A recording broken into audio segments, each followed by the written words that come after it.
मेरा नाम दिव्या सिकरवार है। मैं आगरा जिले की रहने वाली हूँ। मैंने अपनी 12वीं तक की पढ़ाई गांव के नज़दीकी स्कूल से ही पूरी की है। उसके बाद मैंने अपनी बीएससी और MSc Saint John's College Agra से पूरी की है। उसके बाद मैं सिविल सर्विस की तैयारी कर रही थी। सिविल सर्विस की तैयारी में यह मेरा तीसरा अटेम्प्ट था। मैं 2020 से इस परीक्षा की तैयारी कर रही थी। इसमें मुझे पिछली 2020 और 2021 में असफलता मिली थी। 2021 में मेरा 2 नंबर से सिलेक्शन नहीं हुआ था और 2022 में मैंने इस परीक्षा में पहली रैंक हासिल की है। मैंने इस परीक्षा के दौरान स्ट्रेटेजी फॉलो की थी, क्योंकि इस परीक्षा में हम एक स्ट्रेटेजी के माध्यम से ही उतर सकते हैं और तभी हम सफलता प्राप्त कर सकते हैं। मैंने स्ट्रेटेजी के लिए अपनी ऑनलाइन मटेरियल का सहारा लिया था और ऑनलाइन कोचिंग अडॉप्ट की थी। मैं ऑनलाइन की तैयारी के वक्त क्लासेज ऑनलाइन करती थी और अपने हैंड रिटन नोट्स बनाती थी उन्हीं क्लासेस के दौरान, और फिर क्लास खत्म होने के बाद मैं उन्हीं नोट्स को रिवाइज करती थी बार बार और उनसे रिलेटेड एमसीक्यूज जो घटना चक्र की पब्लिकेशन आती है वो करती थी। सिविल सेवा की यह परीक्षा 3 भागों में बटी होती है, प्रीलिम्स, मेंस और इंटरव्यू। प्रीलिम और सब तीनों ही स्टेज की तैयारी अलग अलग तरीके से तथा एक इंटीग्रेटेड वे में भी होती है। प्रीलिम्स के लिए मेनली 7 सब्जेक्ट आते हैं इसमें: geography, history, polity, science and tech, environment, economics और करंट अफेयर। इनके पर सब्जेक्ट के मैंने क्लासेस के दौरान अपने हैंड रिटन नोट्स बनाए थे और उसमें कुछ जो मुझे लगता था अगर कुछ कमी है तो मैं उनको एड ऑन कर लेती थी। और साथ ही एमसीक्यूज लगाना बहुत जरूरी है, क्योंकि तभी हमें अपनी तैयारी पता चलती है। मॉक टेस्ट ज्यादा से ज्यादा देनी चाहिए। सी सेट के लिए हमें प्रीवियस ईयर क्वेश्चन लगाने चाहिए जो भी आयोग के द्वारा किए जाते हैं, और GS1 पेपर के लिए भी हमें आयोग के द्वारा पिछले 10 साल के पेपर जरूर करने चाहिए। उनसे ही हमें एक वे मिल जाता है और कई बार तो क्वेश्चन रिपीट भी हो जाते हैं। मेंस के लिए मेंस में बेसिकली ऐसे, हिंदी, जीएस के 4 पेपर और सोशियोलॉजी मेरा जो ऑप्शनल था उसके 2 पेपर होते हैं, और प्रत्येक की अपनी अपनी अलग स्ट्रेटेजी है।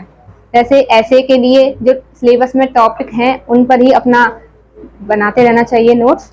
GS1 का सिलेबस है, हिस्ट्री आती है मेनली, ज्योग्राफी है, उसका सोसाइटी का कुछ उसमें है पार्ट है, तो इसी का ही टॉपिक वाइज नोट्स हमें अपने सेल्फ से ही बनाने चाहिए और यही मैंने किया था। ऐसे GS2 का मेनली पॉलिटी होती है, गवर्नेंस है, इंटरनेशनल रिलेशन है, इनके भी, क्योंकि इसमें इंटरनेशनल रिलेशन और गवर्नेंस है जिसमें इसमें थोड़ा करंट अफेयर का भी काफ़ी रोल होता है, तो इसके लिए भी हमें करंट अफेयर पर बहुत ज़्यादा ध्यान देना पड़ता है, जो भी समसामयिक मुद्दे चल रहे होते हैं विश्व के और देश के। और GS3 में साइंस एंड टेक्नोलॉजी, एनवायरनमेंट और इकोनॉमी ये सब पोर्शन होता है। इसके लिए भी टॉपिक एग्रीकल्चर भी आता है इसमें, तो इसमें भी हमें टॉपिक वाइज ही नोट्स बनाने पड़ते हैं।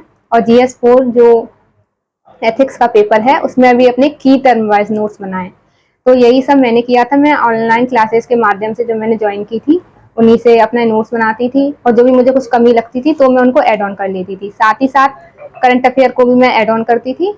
और यही सब सोशियोलॉजी ऑप्शनल के लिए मैंने क्लासेज ही की थी। मैंने ऑनलाइन कोचिंग की थी अनअकैडमी से, वहीं सर से मैंने सोशियोलॉजी पढ़ा था, क्योंकि मेरे पहले अटेम्प्ट में मेरा मीन्स क्लियर ना हो पाने का कारण कहीं यही था क्योंकि मेरा ऑप्शनल प्रिपेयर नहीं था पहले से, और तो मैंने दूसरे अटेम्प्ट में इसको ठीक किया। मेरा प्रीलिम्स होने से पहले 2021 में मेरा ऑप्शनल कंप्लीट हो चुका था विद आंसर राइटिंग और पूरा तरीके से याद करके। DKT state PCS। अगर आप केवल स्टेट PCS के वीडियो देखना चाहते हैं तो सब्सक्राइब करिए DKT स्टेट PCS।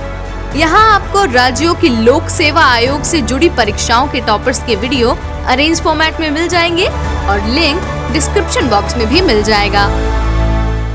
इस तैयारी का एक सबसे अहम चरण होता है आंसर राइटिंग। इसके बिना तो यह परीक्षा पास करना बहुत ही ज़्यादा मुश्किल है, और आंसर राइटिंग हमें कम से कम 1 ईयर से कम की तो 1 ईयर तक की तो होनी ही चाहिए, क्योंकि जब हम पहला आंसर लिखते हैं तो हमारे आंसर उतने परफेक्ट नहीं होते, और कोई भी आंसर परफेक्ट हम स्टार्टिंग में नहीं कर सकते हैं, पर एक प्रोसेस होती है, डे बाय डे हम इम्प्रूव होते चले जाते हैं। वैसे ही मैंने भी कई आंसर लिखे थे, आयोग के प्रीवियस ईयर के क्वेश्चन लिखे थे, मॉक टेस्ट काफ़ी दिए थे अनअकैडमी से भी, और भी मैंने कई सारी कोचिंग से ऑनलाइन ही मैंने क्योंकि तैयारी की है अपनी, तो मैंने ऑनलाइन ही सारी मॉक टेस्ट परचेज की थी। मेरे जो पहला अटेम्प्ट था उसमें मैंने उतनी टेस्टेज भी नहीं लगाई थी ऑनलाइन, इस वजह से कहीं मुझे लगता है कि आंसर राइटिंग में मुझे कोई कमी रही थी, और मैंने वो सारी कमी मैंने अपने इस अटेम्प्ट में पूरी की थी, जो मैंने पिछले 2 अटेम्प्ट में कमी रह रही थी।